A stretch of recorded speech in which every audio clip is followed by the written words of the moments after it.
mi segunda casa. Y a pesar de los nervios, estoy muy gozosa de estar aquí con mi iglesia. Así que para empezar, me gustaría que oremos y entregarle este espacio al Señor. Así que oramos. Gracias, Dios, por una nueva mañana. Gracias por traernos hasta aquí con bien.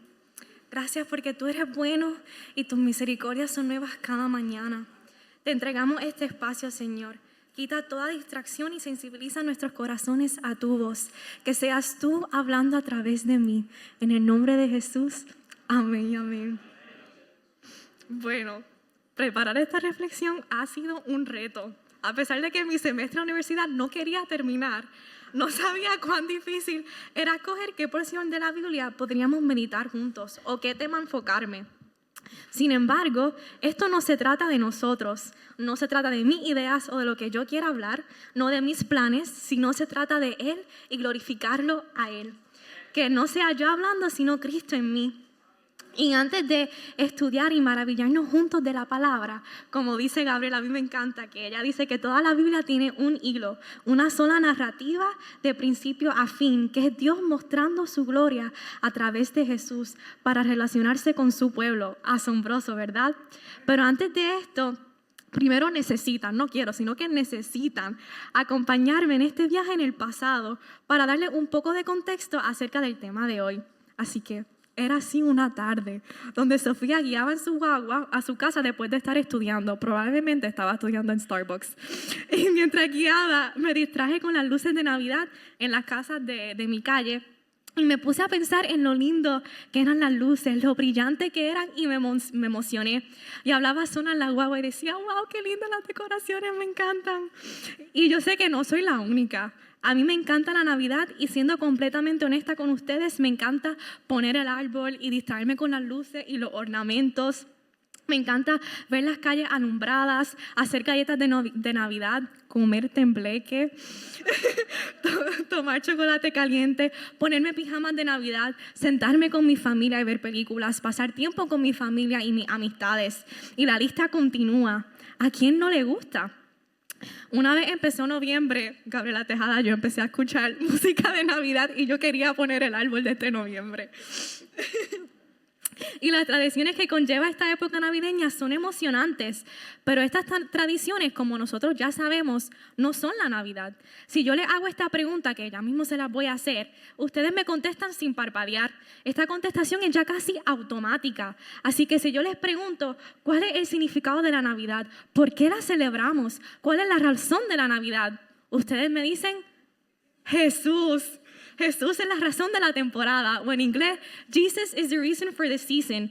Todos lo hemos escuchado y todos me respondieron la pregunta 100. Jesús es la razón de la Navidad. Y si les pregunto, ¿por qué la celebran? Pues la respuesta es automática, porque recordamos el nacimiento de nuestro Salvador. Sabemos la contestación correcta, pero ese día en la guagua me puse a pensar y reflexionar en el hecho de que tal vez diga esta respuesta porque sé que es la respuesta, como si fuera un examen y la profesora me dijo, si tú ves esta pregunta en el examen, marca esta, es la C. ¿Por qué celebro la Navidad? Claro, porque es que yo lo sé, Jesús es la razón de la Navidad. Y puede que muchos no estén como yo y de verdad respondan entendiendo y maravillándose de lo que recordamos el 25 de diciembre, lo que celebramos. Pero yo le tengo que confesar que aunque contesto la pregunta, mi mente también está pensando en el árbol, en las galletas, en el tembleque, en la película y en el tiempo con la familia. Y nada de estas cosas son malas.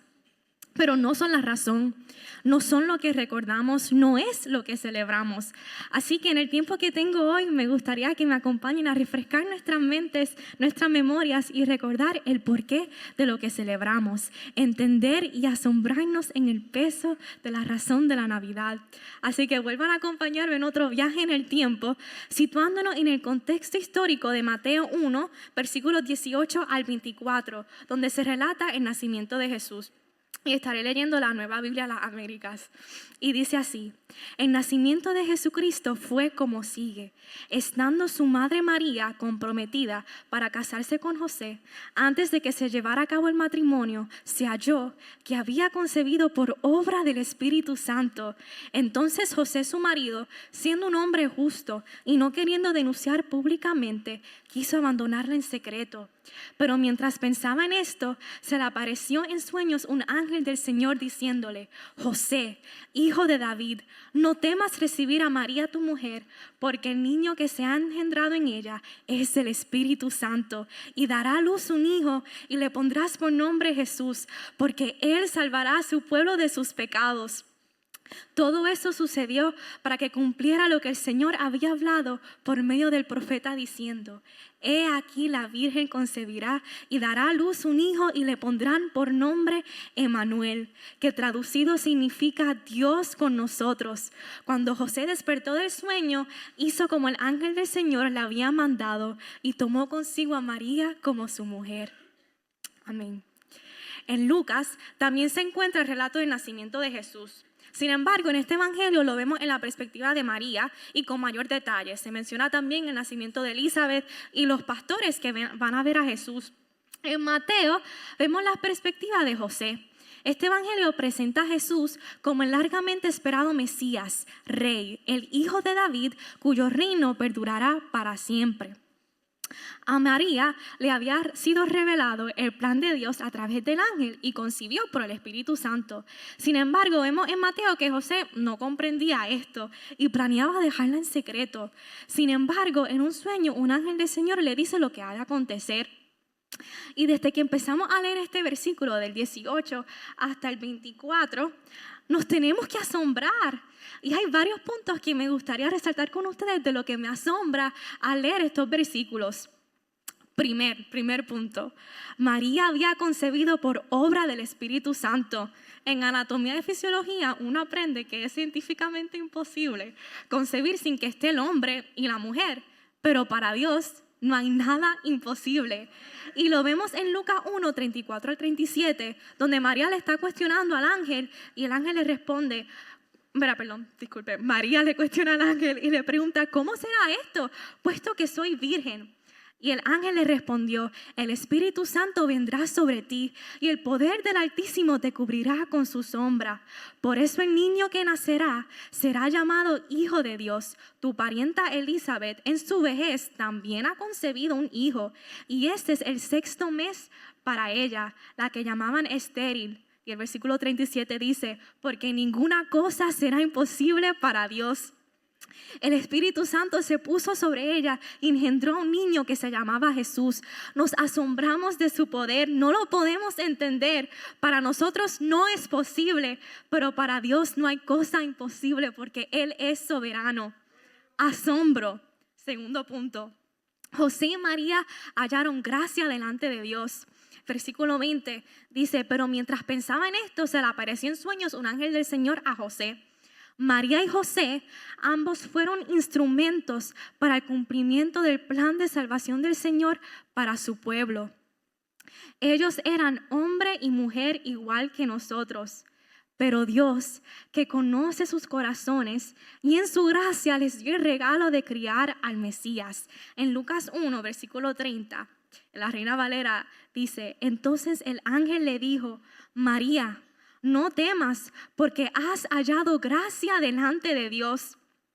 A José, un ángel se le apareció en un sueño y le explicó lo que había de acontecer. Gracia. Hallaron gracia, un regalo inmerecido delante de Dios por sus corazones humildes que obedecen la voz de Él. Y así fue. José obedeció y no dejó a María, sino que la acompañó, y ambos tuvieron el regalo de cuidar al niño Jesús. Asombro. Tercer punto.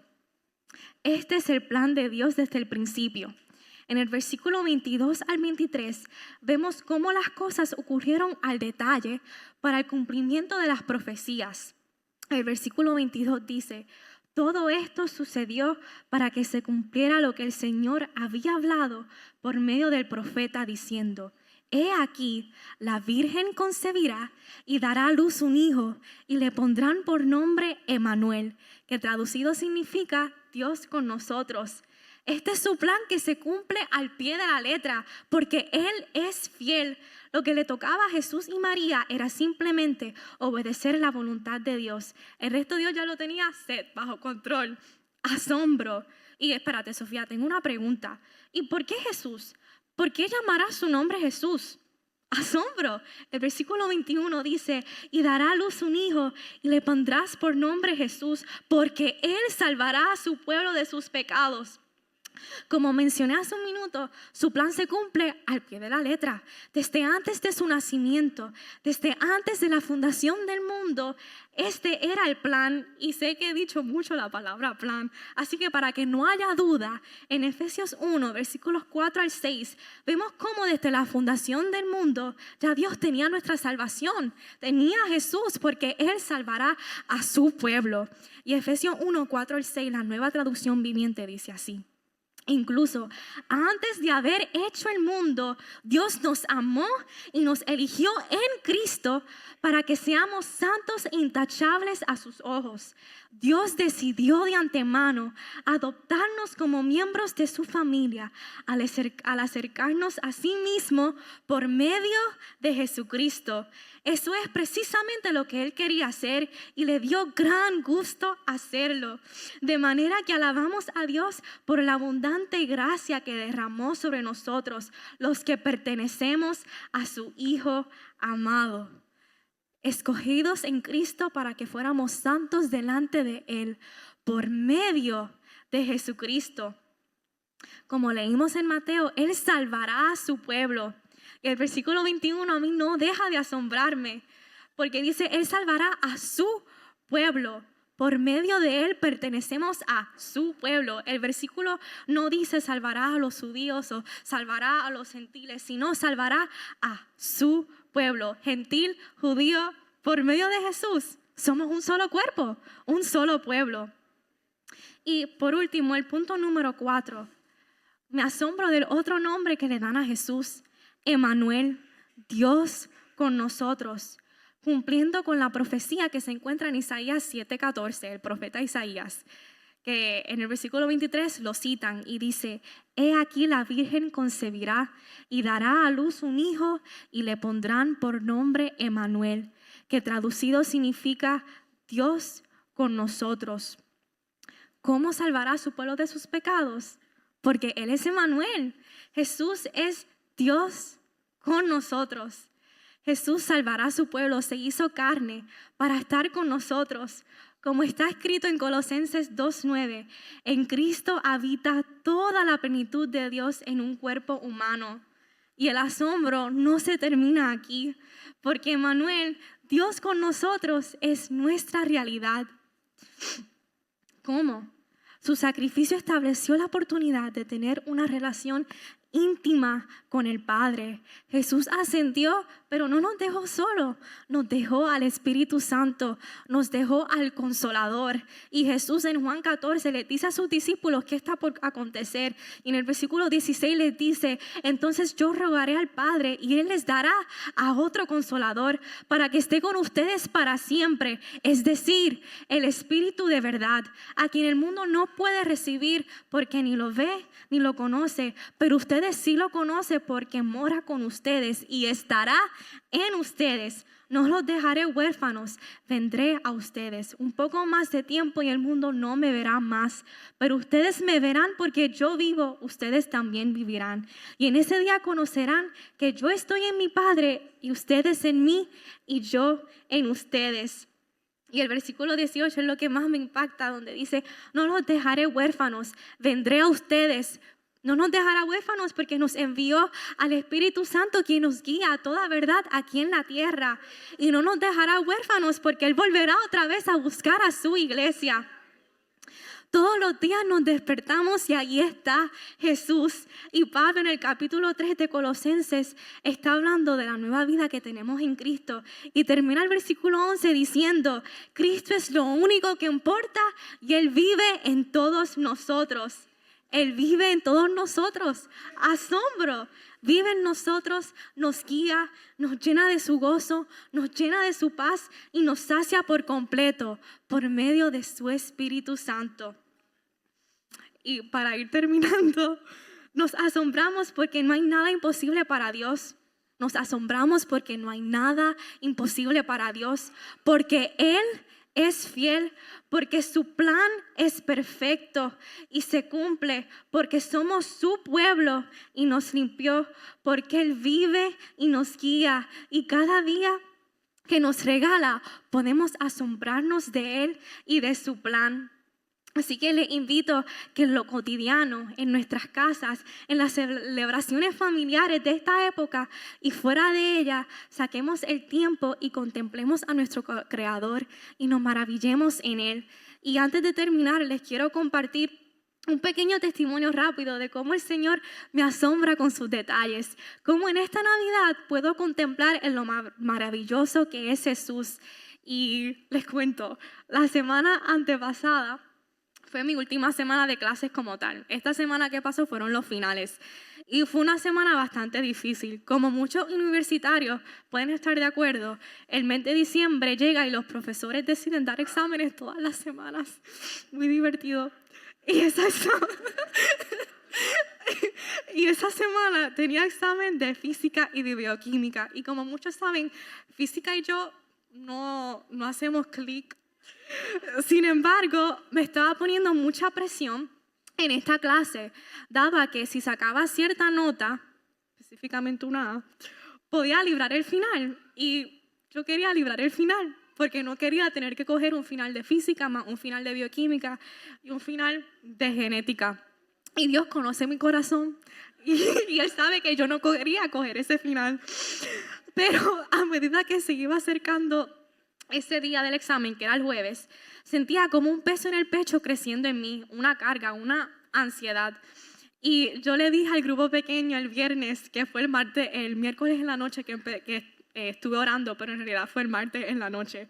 Y esto es aún más asombroso cuando me puse a recordar que ese martes en la noche me acosté en mi cama y no podía dormir. Tenía esa ansiedad en mi pecho que no me dejaba descansar. Y yo sabía que no había otra manera para poder coger el sueño que no fuera orando. Y oré, y lloré, y me derramé ante el Padre, y le dije que estaba cansada y que quería terminar. Y lo único que le pedía era paz. Lo que necesitaba era su paz. Yo quería una A en física, yo quería pasar esa clase y no coger el final, pero lo que mi corazón necesitaba era la paz de Él que sobrepasa todo entendimiento.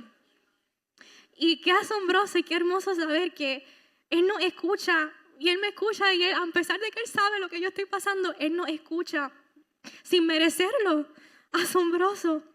Y termino de orar y me acuesto a dormir y al próximo día yo me levanté con una paz que sobrepasa todo entendimiento, la paz que Él da, no como el mundo la da. Y qué maravilloso estar llenos de su paz y regocijarnos en Él. Y no solamente el miércoles me levanté con esa paz, sino que el jueves también me levanté con una paz y cogí ese examen con una paz y salí de ese examen con una paz y yo, que sea lo que Dios quiera. Y así fue, libré el final, gracias a Dios.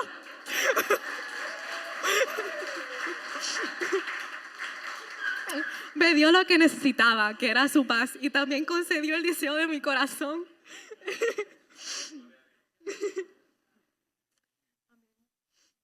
Así que,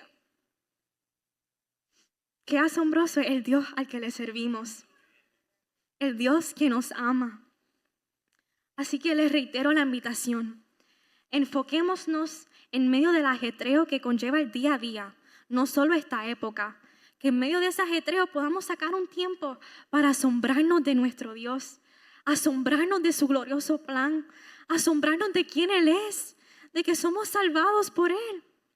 Que en esta Navidad de verdad estemos conscientes y entendamos y digamos de todo corazón que Jesús es la razón de la Navidad, que nuestro asombro y nuestro gozo está en Él.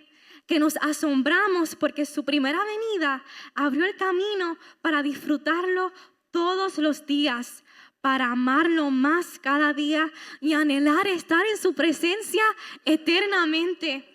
La Navidad es otra oportunidad para asombrarnos de nuestro Dios y compartirles a otros lo que celebramos en esta época, la llegada del Salvador de nuestras almas. Así que vamos a orar para terminar. Señor, te damos gracias. Gracias por tu palabra que es viva y eficaz. Gracias porque en diciembre podemos recordar que viniste a esta tierra para salvarnos de nuestros pecados, para ser un solo cuerpo, para ser tu pueblo. No hay otra respuesta más que darte gracias. Gracias por tu gracia, por tu misericordia y por tu amor, Señor. Que en esta Navidad podamos recordar y asombrarnos de lo grande que tú eres, de lo maravilloso que tú eres, de que tú eres Dios, de que eres soberano y estás en control. Gracias, Señor. Te entregamos este día en tus manos. En el nombre de Jesús. Amén y amén.